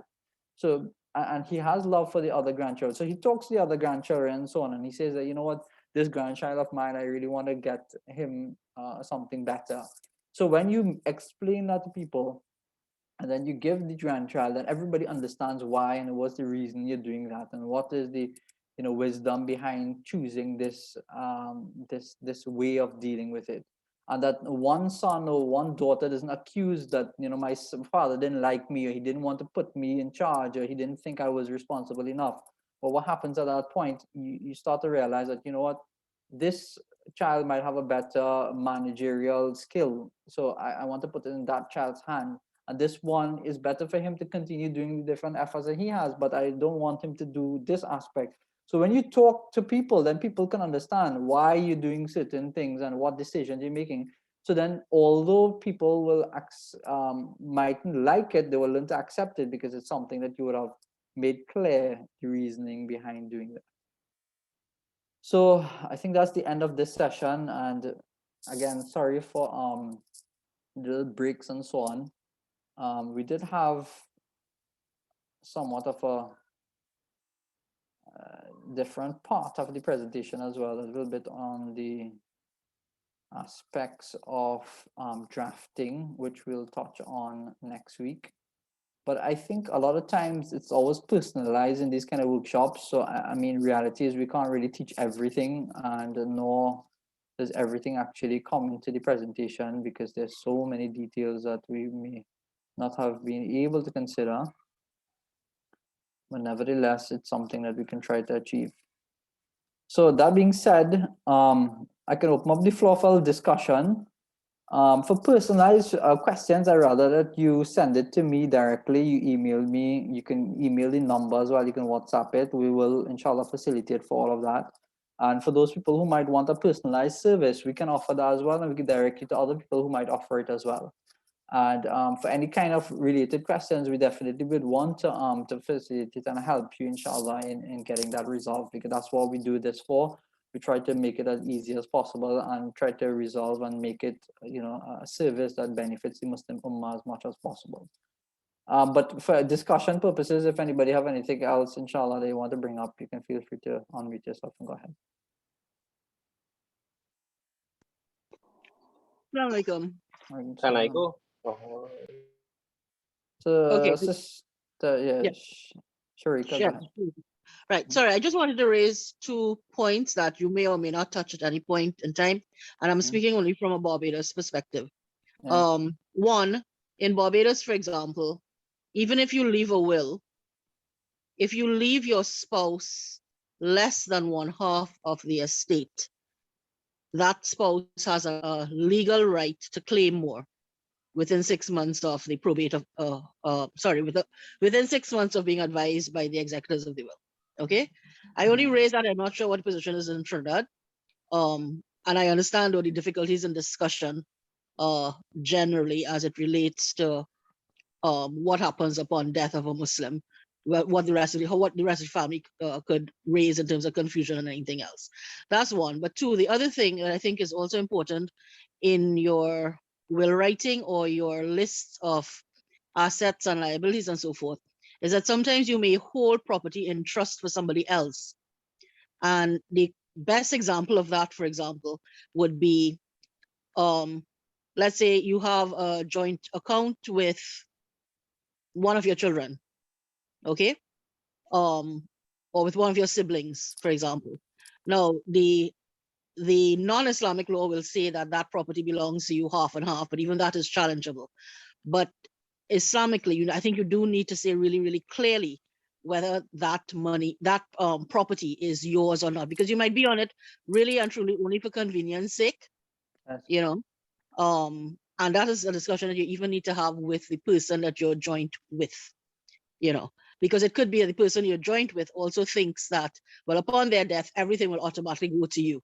and that is their intent, but that also has challenges Islamically.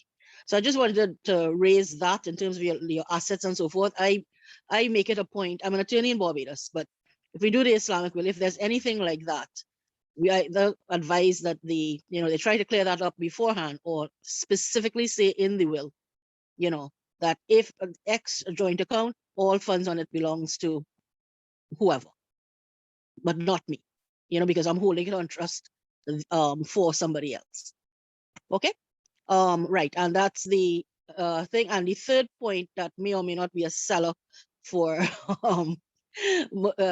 encouraging Muslims to write a will in Barbados, if it's intestacy, there has to be a surety for the administration of the estate, and that could be a very big practical deterrent. So it's also a reason for encouraging the wills. All right, that's all. Assalamu alaikum. Lost internet, unfortunately. I'm not sure where. Was there anything else we were doing? Anybody else took over? Samir? No one took over. Okay. All right. Sorry about that. And but the sister was Question? mentioning, just before I think, let me just touch on what the sister was mentioning.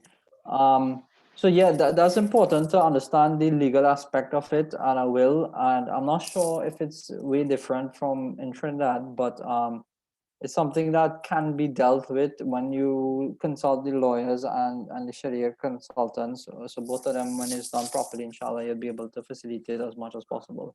The second part of that, though, is that when you explain to your family members why you're doing it, what you're doing it for, then chances are, when the family is strong and there's an understanding and there's everyone in the correct page, then what happens is nobody contests the will. Everybody understands that that's what my loved one wants, and I will facilitate for their their interest or their wish. So that's something that should be really talked about, and that's why it's so important to do so. The second point he was making, I don't know, it just slipped my mind. If you can remind me, sister. Yeah, no, just in terms of if you hold joint accounts with anybody, but the funds Yes. don't actually belong to you. Okay, yeah, and that's a really important one. You see that joint account and joint tenantship, tenants in common and so on, so that's really important. A lot of times people have houses and they just put another person's name for the ease of, just an emergency, something happening, but it doesn't actually belong to that person. So that's really important, and especially for husband and wives, because sometimes the husband is the one who owns the house. He puts all of his wealth and his money. So Islamically, that's standing. And if the wife now takes everything and it's not hers, for example, and so that's something needs to be explained, and both parties need to understand. Now, a lot of times families, when they build together, husband and wife, and they say, okay, well, we'll call it 50-50, then that can be agreed upon, and that can be an understanding that it is 50-50, and the house is now 50% is your portion, 50% is my portion. So if I die, 50%, my wife will still be maintaining at 50%. I will be giving her from my 50% of the house. So she still maintains her 50%, plus from my inheritance, she will get a portion, my children will get a portion, maybe my parents might get a portion. So that's something that you put into an understanding. So not because it is in your name means it's yours, because a lot of times people do that with accounts. They put other people's names because they just want the security in case they need to withdraw at any time, or if somebody has the accessibility to do the banking for them, they'll put that person's name there. But that does not mean that the other person actually owns it. So that needs to be specific. And in Islam, there's few rules and regulations for giving something. Just putting your name doesn't mean that you gave it. So you have to actually give them full authority. When something is given as a gift, they have the full autonomy to make decisions on that property or that item that is being given to them. So when a gift is given, it needs to be completely given. So that person has full authority to be able to use and benefit from that item that is given. So if you ever give a gift and you connect that gift, or you link the gift to death, then there's not actually a gift that's actually going to fall into inheritance. Because from the time you die, you can't then start your gift. Your gift cannot be linked to your death. It has to be given before your death. And when it's given before your death, it has to be in full control of the person that you gave it to. Then it will be considered a gift. But if you're giving it whilst you're alive and say, when I die, you take this, then it's actually linked to death. And when anything is linked to death, then it has to follow the laws of inheritance. So that's a really good point that you brought out that maybe have benefited others as well. Brother Ishmael, you had something? Yes. With your sadaqah, the sadaqatul jariyah, is it from the person's wealth, or can I give in the name of? So when Right. That's just one. The second one is that it's essential to do the inheritance the correct way, right? So if a person does not, and he leaves his inheritance or his wealth for a family member, can we fix that as he passes away? Yeah, so two good questions again there. In the first one, yes, when you're giving out sadaqah on the behalf of that person, it will actually be the living heirs that will be giving on behalf of that person. That person will get from the sadaqah jariyah, inshallah, and they will continuously get blessing. But it will actually be the action of the heir that collected the money, and now it's his money, and he's spending money on behalf of his loved one who passed. So that's the way it will actually be interpreted, and it won't be really that the person is giving it. And that's why I'm saying too, part of our understanding too of drafting your will, you do it yourself and you actually put your sadaqah in place that will continue to come.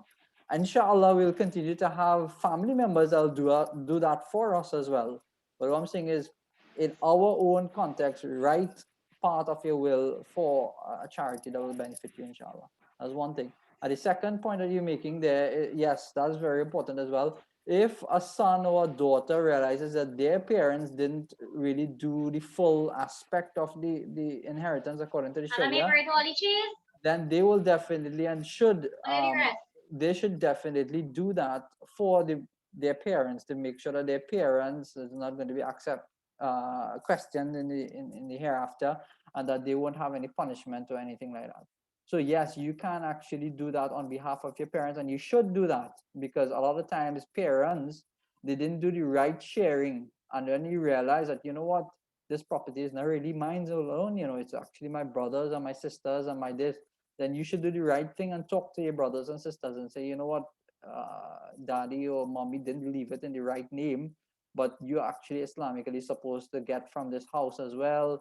And you know what, I can't just give it up because I live in here, so maybe I can try to pay you off for it, or maybe you can just forgive me if it's okay, and if you've settled yourself already. So what I'm saying is, you can have these discussions afterwards, and you can even bring it forward. Sometimes it might be difficult, it might be a very difficult conversation, but it's something that you should actually take the time and the effort to go through, and try to involve those people that might make it easier, inshallah, to accomplish as much as possible.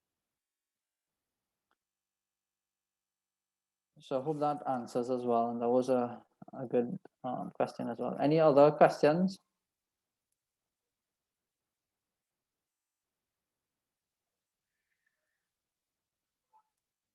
The chat doesn't have anything else. What about anybody have anything else that they want to ask or comment?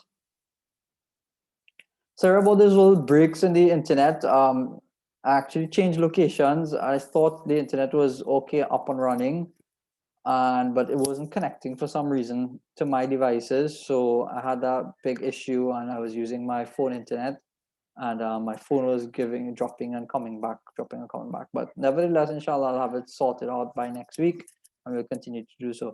please look out for any of our other courses that we're running as well, and all of the things that we run from the institute. We do have quite an array of services that we do offer, and inshallah, I hope that you all can benefit from it as well. So there's one more hands up there. You can go ahead. Assalamu alaikum. Alaikum salam. I just wanted to ask if it is a parent let their wishes be known to their children, but there is no written will. In the event of the death of the parent, what should happen? Should her wishes be carried out, or should it just be Sharia compliant? So what happens is, a lot of times, this actually is one of the common question that comes up. A lot of parents, unfortunately, they didn't have that understanding Islamically, and many of them say wishes that might be in contrary to what Islamic aspects is. So once is a Muslim parent, then that choice to make if it is against the Sharia and against what Allah has stipulated. So they don't have that option. So they can't tell you to do something that is not allowed to do. So you will negate that if it's in contradiction. But if it's not in contradiction, then you can follow it. So if it's something that they wished or they wanted or they assumed to do, or a good thought that they had, and you can still carry it out, then you do that if you can. But if it is something that you have to take from someone else and do it for them, then you won't be able to do that. You won't be allowed to. So a typical example of that is sometimes, like, I know of this one case that we were dealing with, and the person said, I wanted to build a special road. So the person wanted to build, within their lifetime, they wanted to build the road, but then they got ill and then eventually they passed away. So all of the children, they knew that this person wanted to build the road. But when it came to inheritance, the person didn't actually write part of my wasiya within the 33% that I'm allowed to give to build a road from that. So he didn't write that in his will. So although they knew his wishes that he wanted to build that road, he didn't write it. So now when it comes to the distribution of inheritance, the distribution of inheritance couldn't consider that road to be built. It had to be negated now. All of the children were giving their portions because they were the only ones that were going to inherit.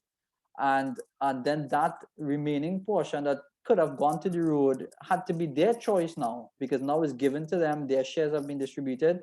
Now, if they on their own accord wants to take from their money that they've just inherited, and they didn't work for it, it was from their money that they got from Allah's decree, but from their father, then they could have taken a little portion of it and built the road. But I mean, well, in this actual situation, they didn't build the road, because when it is given to them now and they have it in their hands, they can choose to do it the father's wishes and build the road, or they can not do it and keep it for themselves. So that's what can happen as well.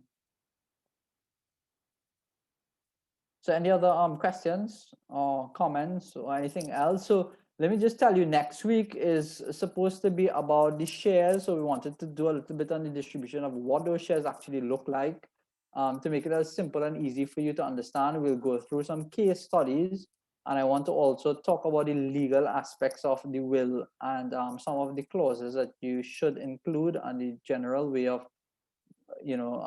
writing up that will to facilitate for a legally binding will.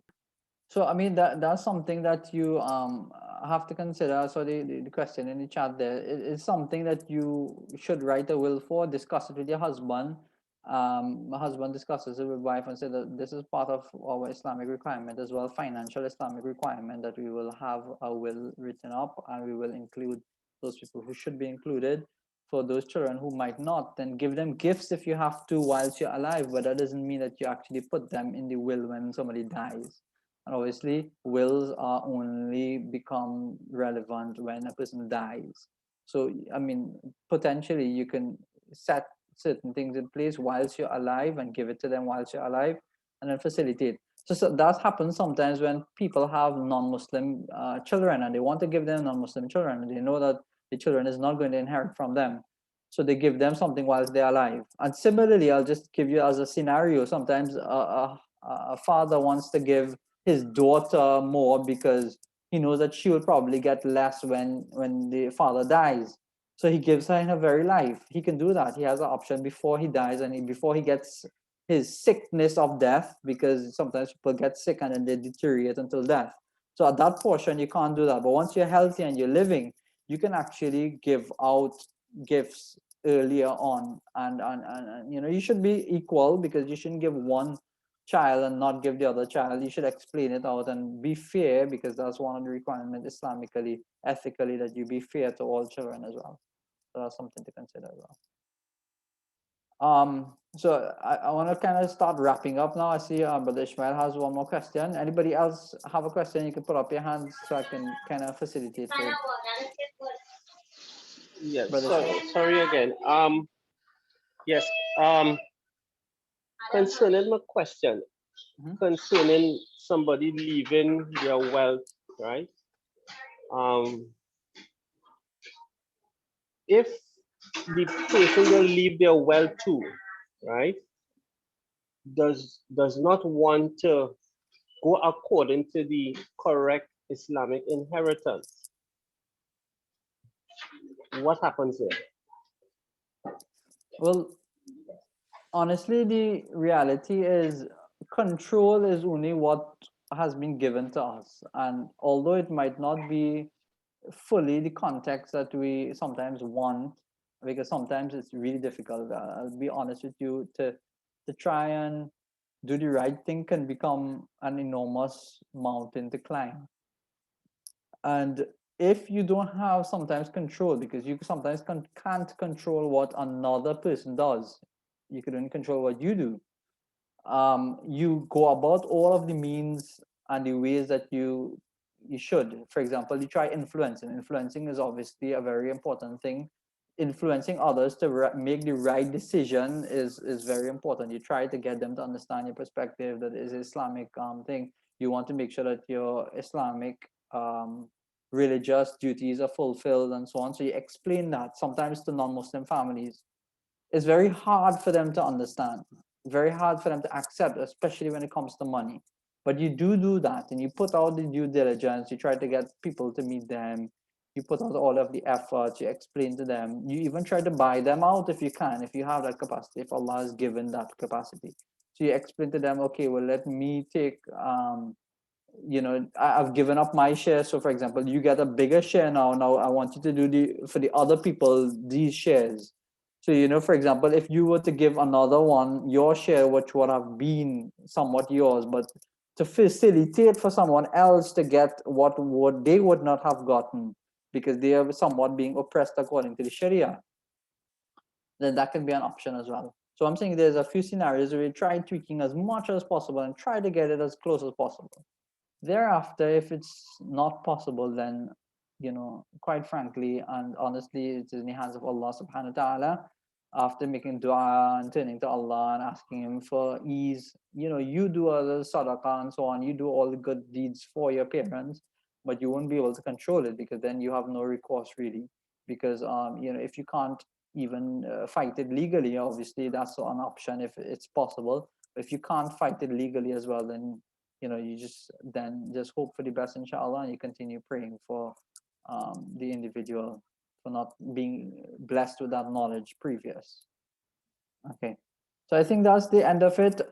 We will get back to you, inshallah. There's for any personalized question, you can send it to the email as well, and we'll get back to you within the week, inshallah. Do note that we have the workshop next week as well. We'll be going over the wills, some practical drafting advice, some case studies as well, and some of the final ways that you can get some resources to, inshallah, prepare yourself and your family members as well for this very important and interesting aspect of your deen that is required as well. May Allah subhanahu wa ta'ala accept us all. Jazakumullah for attending, and I hope to see you all next week. Until next time, inshallah. Assalamu alaikum.